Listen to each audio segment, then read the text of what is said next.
There is a directive for the creation of youth unemployment benefit for graduates, at least. Not just graduates, but all youths.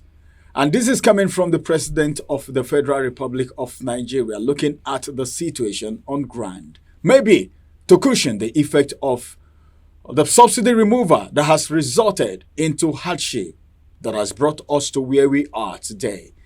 Welcome to Review. My name is Ramsey Enoch, and of course, I'm not alone on today's review. As usual, I have Christopher Sunday. Good morning, Mr. Christopher. Ramsey. Good morning, Good Christopher. morning. Let's look at this directive coming from the president. Okay, unemployment benefit, youth unemployment benefit. We've had a lot of policies in the past. This administration have not been quiet. They've not been silent over policies, and they've not been quiet over things that they think can at least benefit the country. But then, these things most times don't see the light of day. Another one is coming again. All right, youth unemployment benefit. I don't know. What do you think about this directive coming to the Minister of Finance, talking about Oweleketv? Good initiative, good reasoning. One thing is to have good intention, another thing is to act towards the direction of the intention. In this country, precisely on the 29th of May, no, not okay, after the 29th of May, after the swearing in of this present government, the first bill ever signed by President Bola Tinubu, GCFR, was student loan. I want to know if at this minute any student in Nigeria has accessed that loan. Well, but there are so many things tied to that loan. You know, they came up one time to say, well, they want to start the implementation, but then up to now we've not seen it. And that's one. Almost a year, almost 1 year. It's getting to a year now. Yeah, nothing. They have nothing. See, you don't. You see, a cosmic governance is dangerous.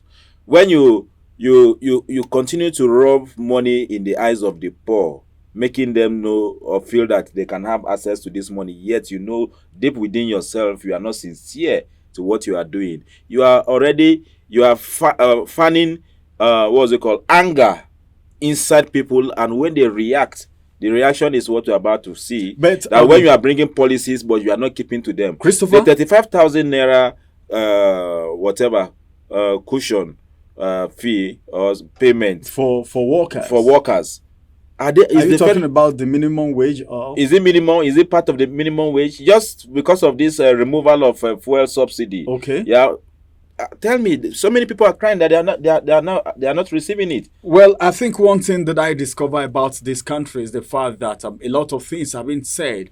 You know, so much talking, but then the action is few. The last time we heard, it's that there was going to be a disbursement, all right, to poor Nigerians. Then we were asking questions. What is the statistics put in place? How would you know who is poor in Nigeria that deserve this money? Who is going to be in charge of this disbursement? We're talking about youth unemployment scheme now, what will cushion this unemployment situation. It is one thing, all right, to give an instruction, and it is another thing to monitor that accountability. Ramsey, in this country, it's not there in this country at all. The Ministry of Humanitarian Services, or how do they call Humanitarian Affairs. Humanitarian Affairs. In this, as I'm talking to you now, the first minister ever has been probed by the EFCC. Well, I just don't want to talk about that, because when Edu came into office, I've watched her. Though I think I had plans of even interviewing her. She wasn't the first. She wasn't. No, I'm talking about Edu now. The current one. It means her predecessor is being interrogated by the EFCC as we are talking about. She has said, and then she herself has entered into the same So thing. what are you saying? So now the thing that meaning the ministry shouldn't exist at all, or is that we are having a square peg in a round hole? Holistically, we are looking at the intention and the action of government. Government in the sense that whoever has taken the oath of allegiance, of secrecy, and whatever is already a government. What's it called? A government personnel, and so we can generalize to say the person is a government person. And so the issue here is that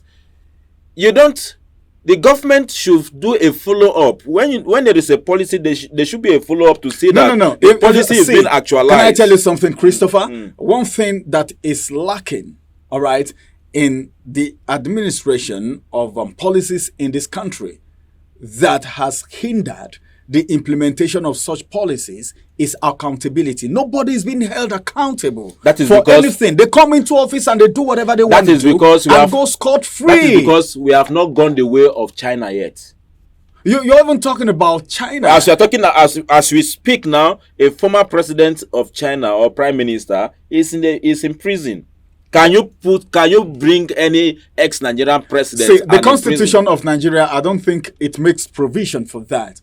And well, you're taking me somewhere else now. You're taking me into impunity. If I begin to talk about impunity, it's something that's going to take us a long time. You know, when these people get into office because of impunity, they get to do everything because they feel no one can touch them. But the problem is this: these policies sound very robust. You know, when you hear them, it looks very juicy. But what about the implementation? A lot of people have been given responsibility, but they are not held accountable. When there is responsibility and no accountability, then there is no accomplishment and fulfillment. Ramsey, let me tell you, that is the problem that we have. Yes. And in this government, there is no continuity. It's a major problem. These things, we hear them every day, but then nothing is being done about it. Let me even tell you what is happening in this country.